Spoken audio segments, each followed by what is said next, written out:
How's it going, guys? And welcome back to my little mini-series. Well, actually, I think it's a full-on, full-fledged mega-series at this point. But anyways, welcome back to Skyrim Secrets. Today we're going to show off 5 secrets / things you may or may not have known about the Dark Brotherhood. And you may as well watch to the end to see if you've known about all of these things, because I'm going to go over a few that I know a lot of the veterans might know. But if you're new to the game, you might not know all of these. You might not know all of these. But the first one I want to show you actually involves the very beginning of the Dark Brotherhood. So I'm gonna go to sleep and get kidnapped really quick. Alright, I just bought my room, and when we go to bed, we should wake up in a very mysterious place. So there's actually gonna be 2 secrets, 2 in 1 right here actually. So she's gonna basically tell you that one of these guys behind me has a hit on them. So one of these 3 we have to kill, and one of them has a hit on them, and the other two are innocent. And I actually know a way to find out which one definitively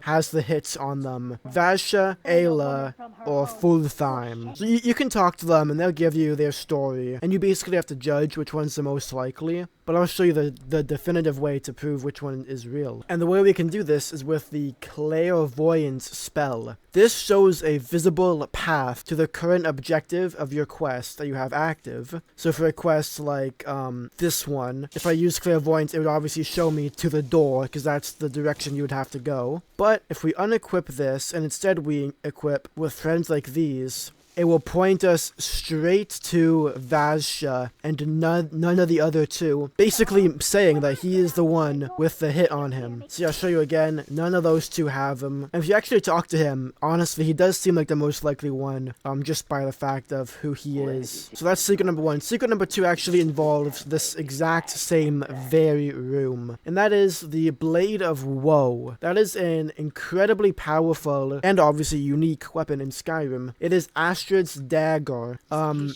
you actually get to keep the Blade of Woe at the end of the questline. When, spoiler alert, when Astrid betrays the Dark Brotherhood, she asks you to take the Blade of Woe and kill her, and you get to keep the Blade of Woe as a result. However, that's kind of a separate Blade of Woe. If you have Pickpocket at level 70, and you get the Misdirection Park, it will allow you to pickpocket equipped weapons. All you have to do is come to Astrid. There we go. Sometimes it's a little bit finicky. I wonder why it does that. I think it's if you're detected, it won't let you. Either way, 40%, it's just quick save, and then, okay, I messed up. Let's just reload. My pickpocket skill isn't extremely high right now. But there we go, we now have the Blade of Woe, which right now, because I'm such a low level, it's actually pretty crappy. But if you do this at a higher level, it has the same base damage, I believe, as an Ebony or a Daedric dagger, plus the Absorb enchantment, plus the fact that it looks badass, and it's unique. So, nighty-night, Vasha. Anyways, moving on to secret number 3. Okay, so I have loaded up a previous save, and I am out by the White Watch Tower in Whiterun, as you can see. And the reason I am here is because some of you may not have actually known this. It actually took me a very long time into my Skyrim career to know this, but you can meet Cicero, the jester in the Dark Brotherhood. You can meet him before actually joining the Dark Brotherhood, and it's right over here at the Lorius Farm, just north of Whiterun. And yes, here he is, out with his broken carriage. As you can see, his wagon wheel has been damaged. You can talk to poor Cicero. Look at how short he is. That's so funny. And basically, he will tell you, excuse me? Who do you think you're talking to, bro? If you talk to him, he will put you on a quest, basically, to either you can report him to one of the guards, or you can go up to Lorius Farm and convince this guy to help him fix the wagon wheel, which will grant you $400 as a reward. And when you join the Dark Brotherhood and you meet Cicero, he will remember this occurrence and be grateful to you. So I think that's an extremely interesting little nod, and also kind of interesting. But what's most interesting to me is I was under the assumption that wasn't Cicero supposed to be bringing the Night Mother's coffin up from Cyrodiil? So how come his wagon is coming from the north? It's almost like he was already in the Dawnstar Sanctuary, you know, bringing them down to the Falkreath one, which I didn't realize. I thought he came up from Cyrodiil, or maybe he did and he just went to Dawnstar then Falkreath. I don't know. But anyways, that's secret number 3. Secret number 4. Right, so I actually just joined the Dark Brotherhood using the Live Another Life mod, just to save a bit of time. And the fourth secret is a bit of a two-for-one. I showed this off in one of my previous videos about the stones of Baronziah. But for those of you who do not know, there's one stone of Baronziah in Astrid's bedroom. So make sure you do get that, as they're pretty rare and hard to come across. But the second half of this secret, the main bit, is first of all, Alteration skill book, kind of cool. But there's a set of extra Dark Brotherhood equipment. Astrid does give you like a proper set of the equipment, but there's basically 3 sets. There's the mage set, the like main set, and then there's kind of like a secondary set. It's hard to describe, but you get a maskless cowl, shrouded hand wraps, a shrouded hood, which is the same thing as the maskless cowl, but instead of bows, it's sneaking. You get the robes, which is the mage set, and you get the shoes, which is the mage set. So I believe I have the full like mage sets equipped right now, and this is what I look like. Pretty nifty, eh? But yeah, you do get a full regular set after speaking to Astrid. Alright, so please hand it over to me. There we go. So how the secondary set compares is the shrouded cowl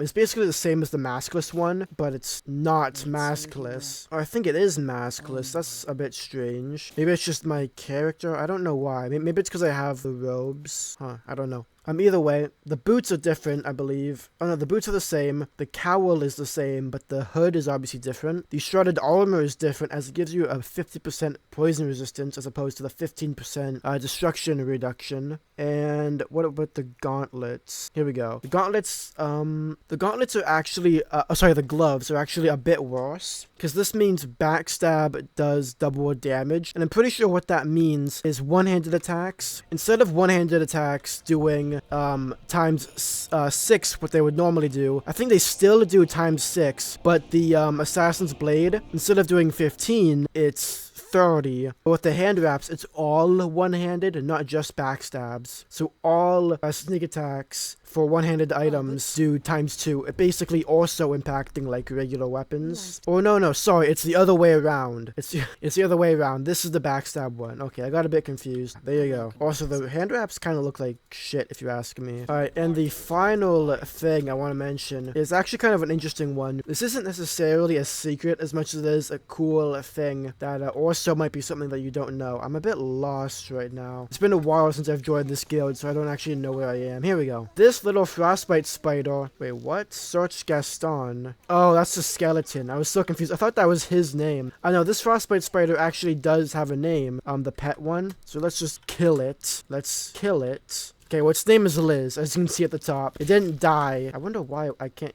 That's strange, but his name is Liz. Let's just beat him to death. I'm sorry, Liz. You must die. And, yeah, the first time I actually found out about its name was at the sort of end of the quest line. The Dog Brotherhood actually gets killed, and that's when I learned that. Like, I saw the body, and it said Liz. Oh, they're all mad at me because they fucked up the Frostbite spider. Uh-oh. But, yeah, that is 5 secrets you may not have known about the Dark Brotherhood. Hopefully, for those of you veterans, you learned at least 1 new thing. And for those of you who are new, hopefully you learned 5 new things. Thank you so much for watching. I make, one of these videos for every single one of the factions in the game. I already have the Companions one uploaded, and I have 5 secrets for every single city of Skyrim. So I have a huge backlog for you to watch if that's your cup of tea. And seeing as you watched to the end, it likely is. So give those a watch. Drop a sub, drop a like, and stay awesome as always, and peace out.